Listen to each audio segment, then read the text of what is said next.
This is the Good Neighbor Podcast, the place where local businesses and neighbors come together. Here's your host, Sean Preston. And welcome everybody back to another episode of the Good Neighbor Podcast. Today we have a lovely neighbor on with us, and that is Annick Gelinas of TM3 Boutique. How are you, love? I'm great, thank you. Thank you for having me. No worries. Super happy to have you on board. We've never had the opportunity to meet until today, and I've been chomping at the bit because I am a curious cat.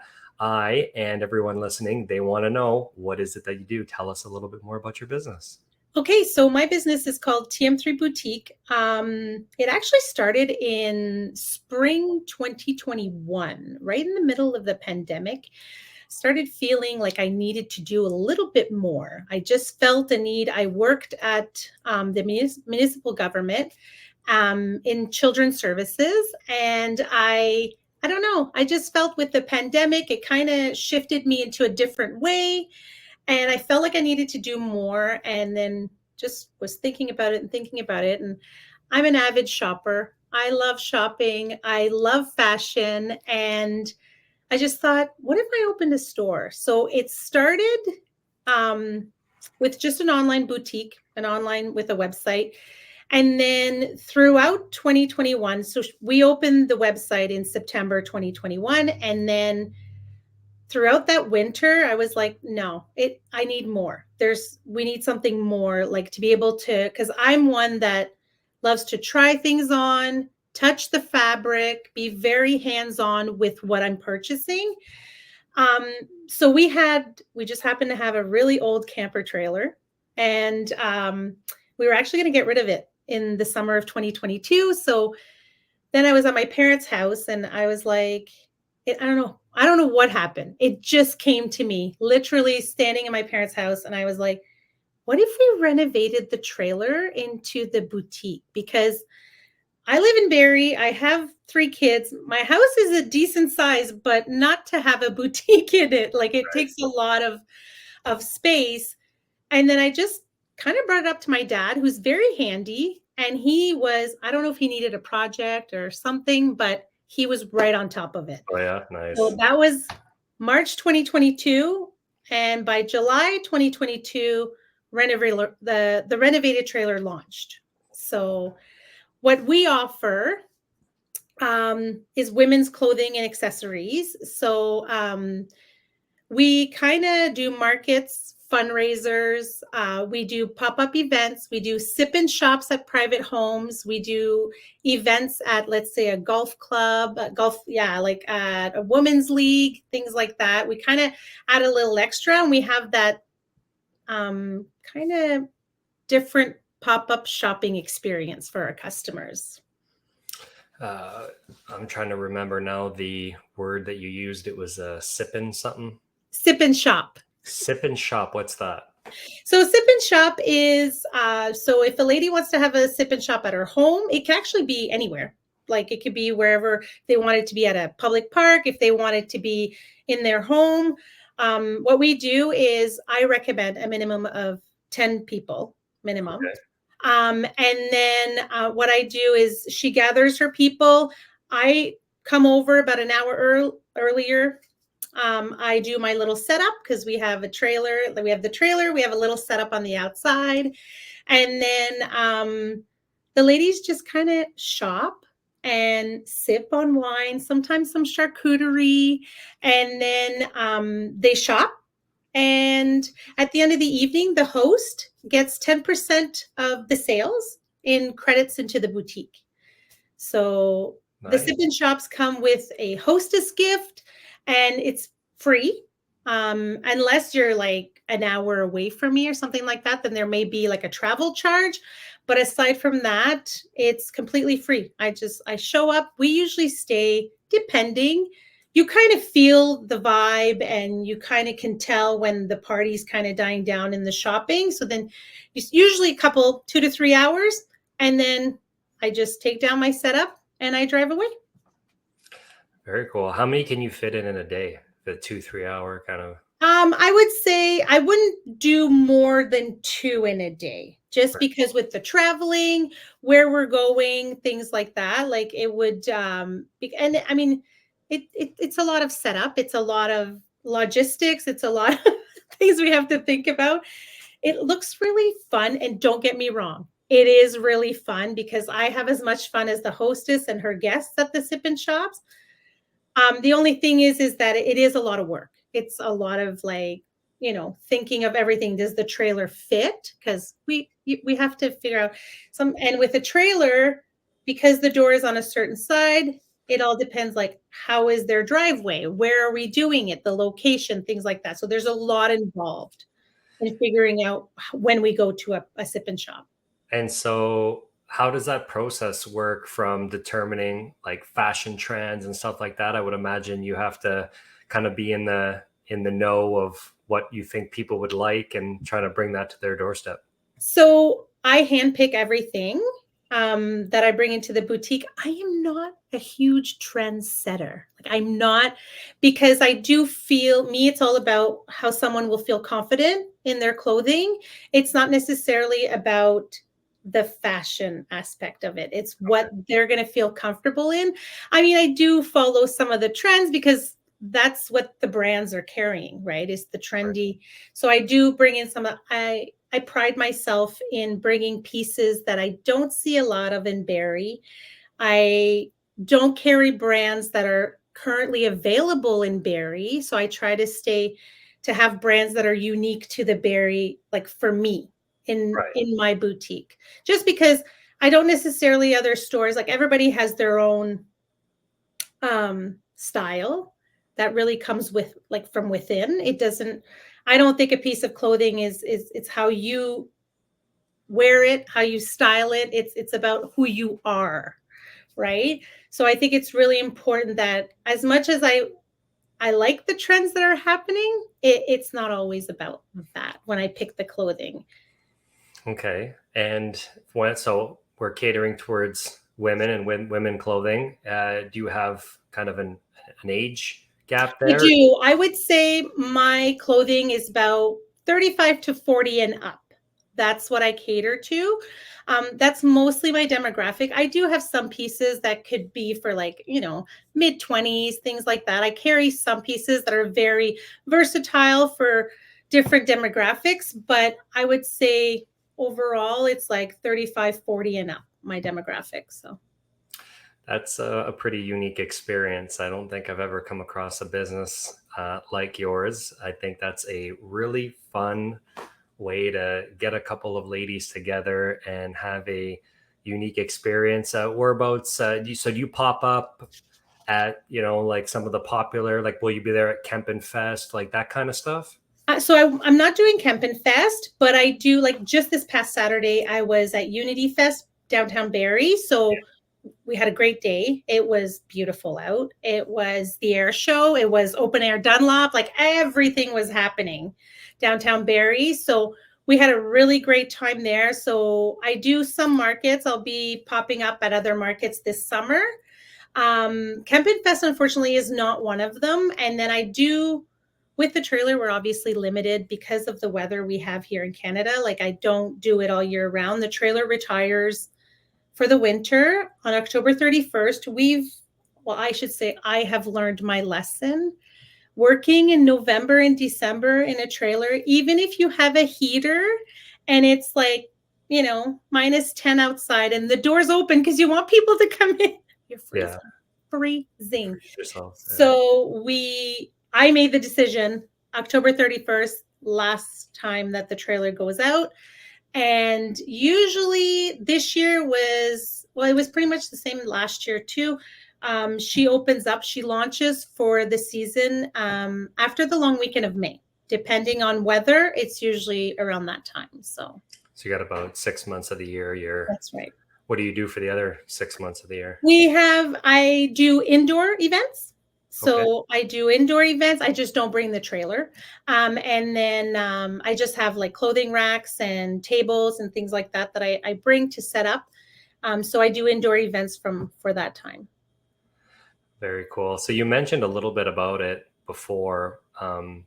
we're always curious to ask and see what people's journeys have been. And you mentioned your father, and you kind of came up, with this idea, and it just randomly came to you. But obviously, it takes a lot of courage for somebody to just decide, I'm gonna leave what I'm doing now, whether it's a government job or if it's a corporate job or working for somebody else, and saying, I'm going to work for myself and I'm going to take on all of these risks and all these hurdles and all these barriers, and I'm going to be a business owner. Maybe walk us through a little bit of that thought process and why you're so passionate about what you're doing to get into what you're doing today. First of all, I'll say it has been a process. It's Yeah. definitely a lot of mindset changes. Like I worked for the municipal government. So I did my full-time job and the boutique for about a year. And then in March of 2022, I decided to leave my government job, everything, the pension, the benefits, everything. It just wasn't calling me anymore. I was in a different season in my life, and I wanted to be home for my little one. I'm going to get emotional. Well, that's perfectly all right. That's a normal human response when we start talking about family and that type of thing. And I mean, we interview so many business owners on the show, and there's a lot of commonalities and things that are the same. We go into business. Obviously, the financial aspect is always top of mind, but we're looking to get a bit of a better lifestyle. We want more time for ourselves, more flexible time, and at the end of the day, life is just too short, right? To be constrained and constrictive with some of the ways that that we work outside of working for ourselves. I completely agree with you, and I think that's what the pandemic taught me, right? It was like for the first year of the pandemic, and even the second year, we were like all stuck together in our home, and we learned to, even though we all live together, we're not always together. And during that time, we were always together. And I think I just wanted to be here for my older children. Like we're a blended family, and I have two teenagers one's graduating high school next year. And I worked in childcare when I was with them because by trade, I'm an ECE. So, and so when they grew up, they were with me in childcare, right? Like I worked at the same school that they went to school at. So, and I wanted that for my youngest child. I wanted to be able to either take him to childcare or put him on the bus or, have those moments with him. And I was like, as much as the government job was really great, I didn't get to do those things with him. He would have spent a lot of the going to school. It would have been childcare before and after school, and then school. So you're that whole chunk of the day that you're not spending, or you're not seeing him on those little moments. And that was my biggest, like, wanting to do this was I wanted to be here for them. And for all of them, even my high school kids, like, yeah, they can take care of their things now, but they still need their mom. Yeah. And like, so I just love being here. I love being at home. We work evenings and weekends, so we always have to work around that. But like, I love that I'm able to be here, that I'm able to, make dinner and I'm not rushing. They come home from school, we have conversations. Like it's a much slower pace family wise, which I love because I find that we're always go, go, go, go, go. And like, just to go back a little bit, TM3 Boutique stands for Thriving Mom of Three. So that's why I named the boutique that, because I was literally a thriving mom of three. And because I was like, how do I come up with the name? And then that just came to me, and it was like, okay. And I'm doing this for them. And I'm also teaching, like, my middle child, my son, he's like, he loves business and he wants to go into business. And so all these things that I feel like I'm doing in my business, it's kind of going to help him in the future as well. So they're definitely the ones that are fueling my fire. So that's really cool. Do they ever come out with you when you take the shop out, or you kind of? My little one came with me this weekend because it was the air show and it was downtown Barrie. He brought his scooter. He was like going on Dunlop Street with his scooter because it was all closed off to the public. So he loved it. My two older ones, they're more, I want to sleep in and stay here. But they help out. They do help, like packing up, taking stuff down, things like that. And I mean, again, if I needed their help, they would definitely be there, but they have their own lives now. That age bracket, I'm with somebody who has a 17-year-old daughter, so learning how to navigate those complexities, I'm right there with you. Yeah, it's a little different than a 6-year-old. So it's like my youngest is 6. I have a 14 and a 16-year-old who's going to be 17 at the end of the year. Yeah, it's completely different. It's like sometimes I find it a little harder for to parent the teenagers than my little one. Yeah, all different stages of life come with a lot of different things, right? Are there any myths or misconceptions in your world? Well, I think one of them I mentioned earlier, it's like, I think people think it's all fun and exciting, and don't get me wrong, it really is, but it's a lot of work, especially, like I said, we're evenings and weekends. So it's a lot of the logistics of it. What are the kids doing? Where are we going? Is the trailer going to fit? Like, are we going to have other businesses around us? How early do we have to get there? Like all these things we have to think of before we sign up for something, before I book a sip and shop, before, we have a fundraising event or something like that. It's a lot of work. Like, I mean, owning our own businesses is a lot of work. So I think sometimes people are like, oh, it's fun and it's exciting. Yeah, it really is. But it's also a lot of work, And I did write some notes because I didn't want to forget things. I think a lot of people think too, because I have a trailer and I don't necessarily rent a brick and mortar space, they think that, oh, I must make like an astronomical amount of money on profits and on like how I price my items. But a lot of the times the brand are the ones that tell you how to price the items. So whether you have a brick and mortar or I have my trailer, sometimes people think that we make our own pricing, and it doesn't really work that way in the fashion world. There's guidelines we have to follow and different margins we have to follow. So I think a lot of people are miseducated or don't really know how that works. And, I'm not an Old Navy. I'm a boutique and I'm little. So I don't bring one piece in like 10 different colors or things like that, right? So sometimes they think, well, can I get this in a different color? And it's like, no, this is it. Because what I bring in is once that piece is done and it's sold out, then I bring in something new. And it's never the same piece because I want my customers to come back, right? And if I'm always carrying the same product or the same item, you're not going to, keep purchasing the same item over and over again. Oh, that makes the experience really unique. So if the same group of 10 women decide 6 months later that they want to do that again, exactly, it would be just as good of an experience, maybe if not better. There might be other articles of clothing that are super attractive to, their style or what they're looking for, and it's never the same. Exactly. Yeah.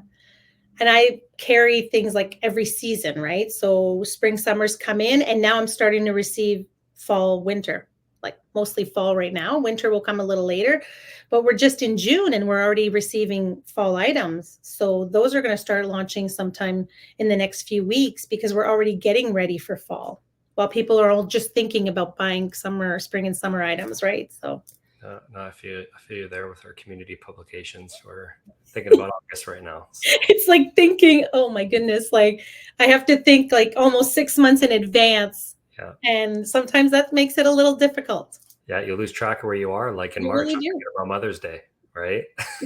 Yes. I totally feel your pain on that one. I'm curious to ask you, because I've done both in my life. I 9 to 5 the whole life back to almost the same. Business owners a little different. Sometimes you work a little late, other times you get off a little early. Just depends on the week, right? But I did had an experience for about 4 or 5 months. I transitioned to pretty much, well, almost all day and then all night. So getting into the evenings and weekends. And I found that to be quite the struggle considering how I was living my life prior to. I'm just naturally curious to ask you how that transition was for you. I think for me, because we kind of knew that like it was going to be evenings and weekends when we like, obviously I didn't decide this on my own. I'm married. I have a husband. So we've discussed this. It was a decision we made together. And we just saw it that we were kind of do this. Like my husband comes with me. He drives the truck with the trailer. And then I kind of do like the boutique aspect of it. He does all the setting up on the outside. Like we're kind of, at the beginning, I will say was a test to our marriage. I'll be honest. It was now we're kind of like, we're going in, this is our second year with the trailer, third year for the boutique. So it's like, I don't know, we kind of know more how we're working. Like we work better together and it's different. I mean, because I have a 6-year-old, with the sip-in shops, it's not too bad. And I have teenagers. So for us, the transition wasn't that hard because they can watch their baby brother. Sometimes if we're going to an event, like I said, on Saturday, he came with us. So we kind of just make it work. We just figure it out. My family lives here. My parents are here. My husband's parents are only a couple of hours away. So if we absolutely need somebody to take the baby, I call him the baby, but he's 6.5, but my baby. Yeah. If we need somebody to take them, then we always have somebody available. So it's kind of nice to have the support of the family as well. Very nice. Okay, I love this question because we have a balance that we need to adhere to in life. For those who maybe understand it a little bit more than others, we work a little bit more than we play, and in some cases, way too much. Yes. And having balance is not the right word because a balance is equal, but a harmony has a pretty nice ring to it. So when you're looking to find that harmony, when you're not working on or in your business, non-business related, what does Annick like to do for fun? I love spending time with my family. Like I'm very, very family oriented. And I mean, I don't, not just with my children, like with my parents, we're very close. So we spend a lot of time together. My mom and I probably talk to each other twice a day, not a week, a day. So like today she's already called me once and we'll probably have a conversation later because she'll ask me how this went. Right. So, and she literally lives 15 minutes away. Like she doesn't live far. So, we have kind of like a backyard oasis. So we have a pool. It's all set up. We have our friends over. That's how I really decompress. And that's where I leave my stress kind of like in my office or in the trailer. And then I go and do that. We spend time with friends, with family, just we like to explore just the area as well, like going to like the waterfalls we have around here. We've been to the ones in Bracebridge. Like we just like to do things together. So because my work we're not always together. So when I'm not working, I'm usually with the kiddos, with my parents, whether we're having a barbecue, friends over, whatever it is, that's my way of kind of, I don't know, taking a break from everything. That sounds like a good plan to me. We're pretty close with our family as well. I got lucky. My youngest sister ended up moving 5 minutes away from me. And my middle sister, when she moved out almost a year ago, so I got a little walkout basement in my house. She moved 4 minutes away, and my parents are 10. They're just out in Midhurst. Nice. So we were having good Father's Day over at my parents' place yesterday, and then I was already over there today, seen them once, and we talk a couple times a week. So we're pretty similar in that regard. I love that. I love that my mom and I, like my mom's my best friend. She helps me a lot. Like I have a VIP group on Facebook, and sometimes she makes special appearances, and she's helped me at like mostly indoor events, like in the winter when I don't have the trailer. Like we've done the Barrie Woman Show a couple of times. She comes with me to that. She's quite the fashion cookie. She's my best customer as well. So the support is definitely there. Nice. And she also helps me pick out the clothing. She comes to like shopping with me when I have to go for like the, let's say, spring collections right now. So that's what, like she's very supportive in every way possible. And she loves the boutique. So that whole concept. So it's really nice to be able to spend that extra time with her as well. Yeah, something extra to do outside of the normal family stuff, right? Yeah. That's very fun. Okay. So in life, we will pick a path. We think that this is the path of life I'm going to walk based off of whatever goals that you have for yourself as a human being, where you want to go in life. Maybe it's a path of least resistance. Maybe it's a tougher path to something more glorious that you want to achieve in life, whatever the case is. And then life always tends to get in the way. It'll push or pull us in a different direction. Sometimes it'll put us on a completely different path. It'll throw life challenges at us. And sometimes as humans, we experience hardships. I've been impressed at human beings and the way that we are able to handle it, because we have to move forward, especially when a tragedy happens, when life gets tough. It's not like we're throwing our hands up in the air and we're giving up.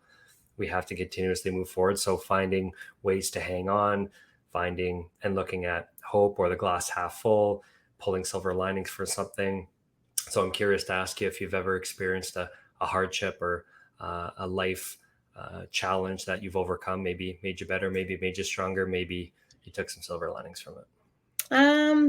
I think, it's been pretty good in my life, I have to say. But I did become a single mom when I was 38. First relationship, first marriage, the father of my two older children, our relationship just didn't work out. And you don't go in thinking it's not going to work out, right? Like, yeah. Right. So that ended, and I do think it made me more confident in doing things on my own. Like, I became a single mom. He's very present in the children's lives, but I was still a single mom. And it's kind of empowering when you're a single mom and you're able to make ends meet and your kids are happy. And so to me, that was as much as it was a very sad situation, it was very empowering. Maybe not in the moment, but it came after, and it just made me more confident in myself. And I honestly can say, I think that if that didn't happen, I don't know if the boutique would be open, right? Because that's a whole other like aspect of opening your own business and leaving the municipal government, that secure job, right? It was a unionized position. It was like all those things. So I really think it made me more confident later, after things are better. It's been a while now. I do feel more empowered, and I do feel that everything happens for a reason. I was just going to say that next. You took the words out of my mouth.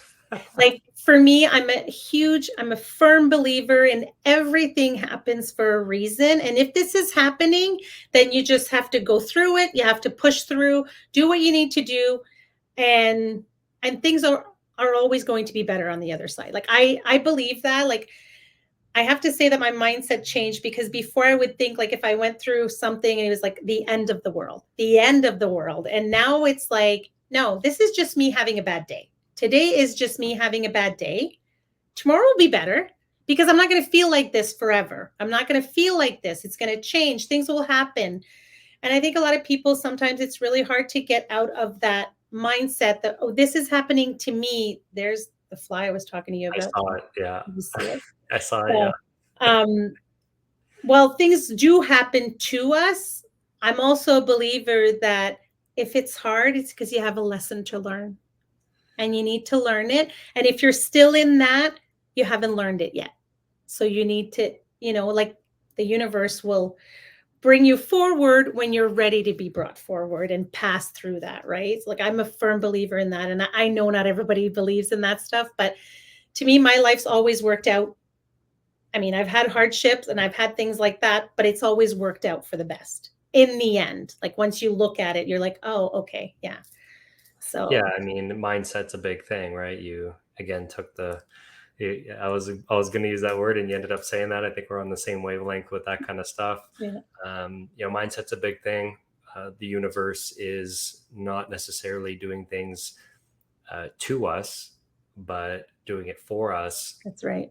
And try to learn those lessons and find those doors of where it's trying to point, and go ahead and go open some doors, go walk through a bunch of doors and find the right one that suits you and works for you, and move on, because we have to, right? Exactly. We do. We just have to. So what's one thing that you wish our listeners knew about your business? That we're unique, and that we are just a unique shopping experience. It's definitely something that I recommend, whether it's my business or not. I definitely recommend trying a sip and shop. And any customer that comes into the boutique, I had a customer this morning. She made an appointment. She came and shopped at around 10 this morning, and there's no obligation to purchase. I'm just there. We're having a conversation.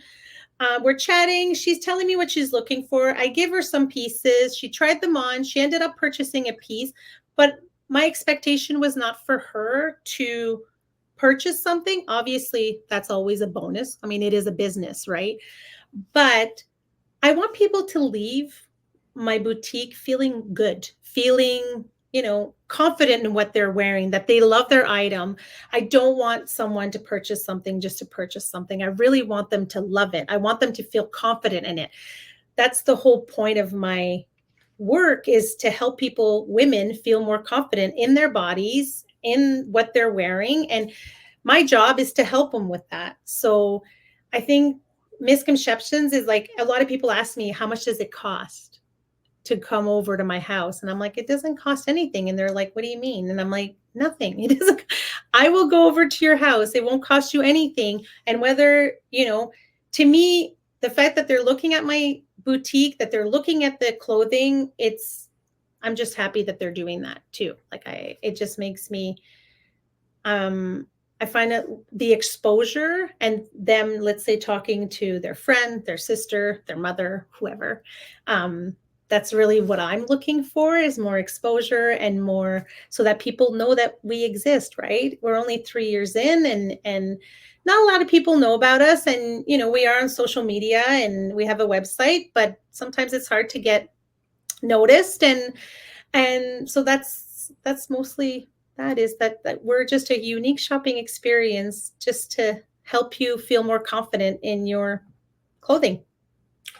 Well, I will tell you that you are in the right place with everything that you just said there. So anybody who is interested, wants to know more about you, about your business, maybe interested in a little sip and shop, what is some of the best ways that they can go ahead and get a hold of you? So we have a website, and we have a form on our website. So if you go to www.tm3boutique.com, and you scroll down the first page, you'll see that there's a form that you can fill out to book a sip and shop.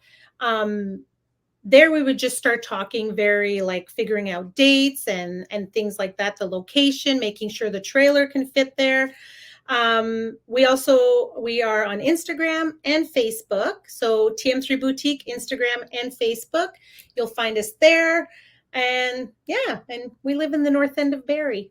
So phenomenal. Well, thank you very much for coming on the show. What a lovely conversation. Very cool business at the same time. And thank you so much for doing this. Thank you for having me. It was great. Anytime. We'll talk soon. Thank you for listening to the Good Neighbor Podcast Midhurst. To nominate your favorite local businesses to be featured on the show, go to gnpmidhurst.com. That's gnpmidhurst.com, or call 705-413-3775.